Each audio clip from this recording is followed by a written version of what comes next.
Has ethanol really eaten into India's sugar supply? Sugar prices are soaring, stocks are tightening. India has announced duty-free imports and now a political fight is underway over whether the government's ethanol policy is partly responsible. So what is actually happening to sugar in India? Let's break it down with the numbers. First, the price. According to an Economic Times report published on 24th August, retail sugar prices rose from 48.18 rupees per kg on 20th July to 63.12 rupees per kg as of 23rd August. There is an increase of around 31% in just over a month. Separately, Reuters reported that domestic sugar prices using a broader 2-month market comparison had jumped by more than 40%. Ex-mill prices have also surged, with market estimates putting them at around 5,400 to 5,560 rupees per quintal. S-grade sugar was quoted at around 5,750, whereas M-grade was quoted at 5,850 to 5,900 rupees per quintal, excluding GST. So yes, sugar has become significantly more expensive. But does that mean India is running out of sugar? Not exactly. This is where the latest statement from Indian Sugar and Bioenergy Manufacturers Association or ISMA becomes important. ISMA President Neeraj Shirgaonkar said on 24th August that there is no sugar shortage in the country and that retail prices could ease in the coming days as speculation stocking declines.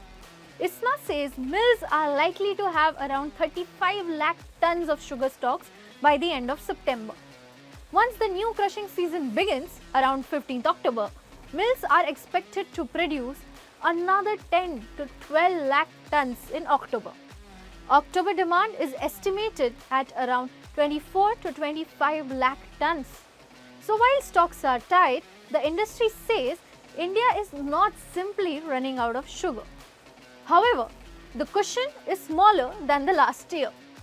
Reuters reported that opening stocks for the new season are expected to be around 35 lakh tons compared with 50 lakh tons a year earlier.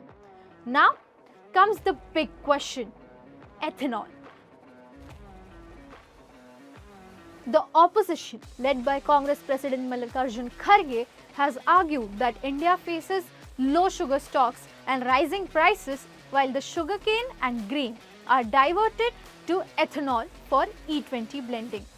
Kharge has questioned how India went from being a major sugar exporter to halting for the exports and allowing 10 lakh tons of duty-free imports. And that brings us to the very first question. Has ethanol diversion caused the current sugar price spike? The government says no. Instead, it has pointed to the lower than expected domestic production, weather-related crop damage, festive season demand, tighter global supplies, speculation and hoarding. In fact, the government also says nearly 3/4 of India's ethanol now comes from grain, particularly maize. ISMA, meanwhile, estimates that around 30 lakh tons of sugar equivalent have been diverted towards ethanol production this season. So, ethanol is the part of the sugar story, but according to the government, it is not the main reason for this price spike. Question number 2. Is India running out of sugar? The government says there are adequate stocks to meet domestic demand until the new crushing season begins, but the stock cushion is clearly under pressure.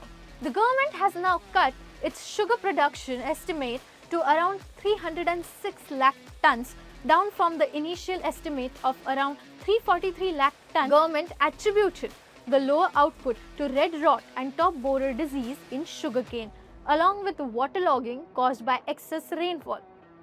To cool prices, it has taken an unusual step. India has allowed duty-free imports of 10 lakh tons of raw sugar until 31st October. The first such imports in nearly a decade. So what is the real sugar story?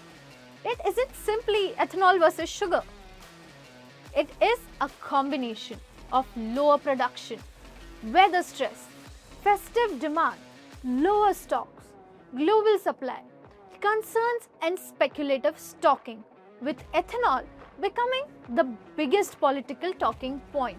And the government has already deployed two immediate tools: duty-free imports to increase supply and stricter stock holding limits to curb hoarding. With the festive season approaching, the next few weeks will show whether imports, stock limits, and the new crushing season can bring back sweetness into the market. This is Aditi S. Bade with ET Digital signing off.